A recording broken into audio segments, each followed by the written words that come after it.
Well, it looks like the Liberals can't take even a day off from their TDS to celebrate America's beautiful 250th anniversary.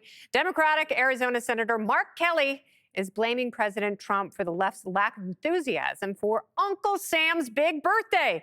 And Joy Behar, forget about it. She can't find any joy because all she sees is orange. Watch. I have to say that I'm embarrassed for this country, the way he's been treating immigrants. Yeah. He's been separating kids from their families. In that way, we should all be. We have a president that looks at every opportunity, not as an opportunity to bring the country together, but to further divide us. And even this 250th celebration, this is really an opportunity to think about like the history of our country and all the great things we've done, all the innovation. But what's going to happen on July 4th? Yeah. We're going to have a rally. I always wondered what happened to Sloth from Goonies. And those two aren't the only 250 party poopers. At least 9 Democrat-led states are opting out of President Trump's Great American State Fair, declining to operate official state pavilions. Pennsylvania was on the snub list until Senators John Fetterman and Dave McCormick stepped in to organize Pennsylvania's presence, sidestepping Governor Josh Shapiro, who said state officials could not find a business to sponsor the booth. Harold, this is such nonsense. You know, Joy Behar saying we should all be embarrassed to be an American.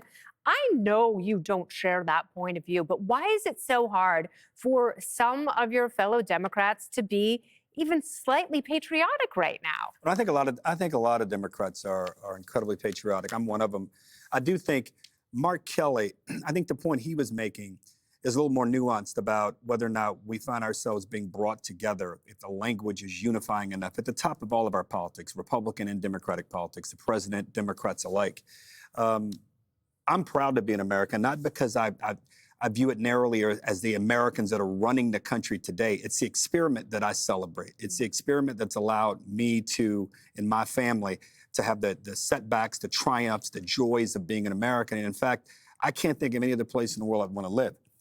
You don't see people beating down walls trying to get into China. They're trying to get here because they know the opportunity is here. Now, we have to continue to strive to make it better.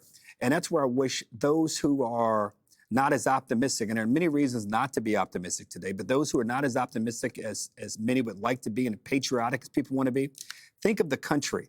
Think of what the country has gone through. Don't think of the individuals. Don't personalize this with whether you like President Trump or you don't like Democrats.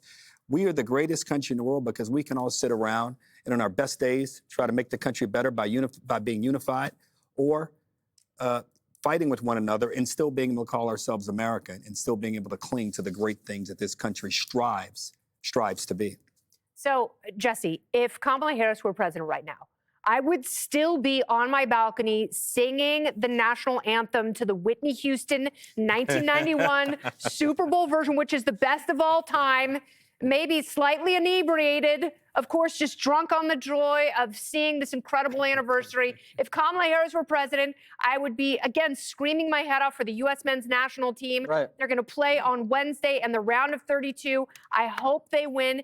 Is it because President Trump is lording over a couple of massive milestones? Is that what really burns their backside? Yeah, probably. I mean, if Kamala were president, we're still better than Canada. I mean, and Harold's right. We're the envy of the world. They want our wealth, our military, our sexy cable news hosts. Thank you.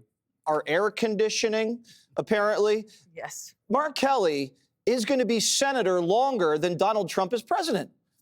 Joy Behar has been on The View for like 17 presidencies. Have a little patience, okay? He's gone in 3 years, maybe. But yes. You can't have your patriotism ebb and flow depending on who's on the White House. It's fine. Biden was president. I was still almost getting arrested for shooting off fireworks. The funny thing about Democrats is that they say they're mad that Trump's treating illegals the way he is. They weren't proud of the way Biden was treating illegals. They were trying to hide that. They were flying him here at midnight. They didn't send reporters to the border. They did it all undercover. They lost 300,000 kids. Did they look for them? No. They are radically trying to fundamentally, Barack Obama, quote unquote, transform America by putting new people in it, by trying to arrest the president, by telling us what kind of cars to drive, what we can say, what we can't say, putting a cap on our net worth. If I want to be a trillionaire, damn right I'll be a trillionaire. Don't try to stop me. And so at the end of the day, they're mad at Trump and America for saying, no, you can't change America. America's not succumbing to all of their seditious schemes. That's why they're unhappy, and they're trying to make everybody else just as unhappy as they are. Yeah, but I was shocked at the states who didn't want to participate in this incredible fair honoring 250. Illinois, Connecticut, Maine, Massachusetts, North Carolina. Come on, I thought you guys were rational. That's where NASCAR is. Oregon, Washington, bunch of commies. Interesting that several of those were of the 13 original colonies. And great point. I was thinking back to when 1976 came around. I was only 4, but some of my earliest memories are from my dad trying to explain to us what a big deal it was. And we flew the flag every day. We went to Mount Rushmore for fireworks. And if you found one of those 1976 quarters, it was a big deal and it was exciting. It was wonderful. Do you think my dad thought that Jimmy Carter was a great president in 1976? Jimmy Carter didn't think that. Nobody thought that. And so if you just fast forward only just that many years, and we're at this point where those governors of those states, like Josh Shapiro, wants to run for president or says he does. And he's been a fairly reasonable and great executive. And you can't find a business in Pennsylvania. Like, stop, don't lie to us. If you don't want to participate, just say so. But lying that you couldn't find a business to participate is ridiculous. So McCormick and Fetterman joined forces with a lot of other small business people, citizens of Pennsylvania. This is where the Declaration of Independence was signed. This is where the Liberty Bell is. You want to talk about the Civil War? Gettysburg, the Gettysburg Address. It's written in the thing. So I think it's a bummer that people don't want to go, but also it's mostly like, think about the children. My memories from that time at a very early age set a course for me. It gave me the love of country that has helped me fulfill the pursuit of happiness. It isn't guaranteed, but the pursuit of happiness, it was able to lift me up. And I think it's a bummer that they want to tell their children that it's not a great country. It's a terrible way to raise kids. Amen. Greg, you're raising a child. That is true. It's like raising a village. It's strange. It has to be strange for these critics to see all these World Cup soccer fans proudly displaying their flags wherever they go. Are they out scolding them for their nationalism? You know, they probably aren't. Ilhan Omar was at some party celebrating Somali Independence Day in Minnesota. She was waving flags, patriotic for a country that she escaped. Of course, and at least her husband and brother were there as one invite. But there's a fallacy that if Trump weren't president, they'd be singing a different tune. Like they'd have their hand across their heart for the anthem. And no, if it were a different Republican, it would be the same response. That person would be a symbol of the people they don't like, because that's how Trump is to them. If Kamala had won, her idea of America would, of course, we'd always be told is deeply flawed. Perhaps, but not quite a stain on the world. And every 4th of July, which she's president, would be a public confessional of our misdeeds. But of course, vowing to do better, because we're just not good enough. But America is as good as it gets. I think the Dems don't see the damage identity politics did to their own ability to love their country, because they have to reject what the country is, because a melting pot is against what they're rejecting the idea that people can assimilate.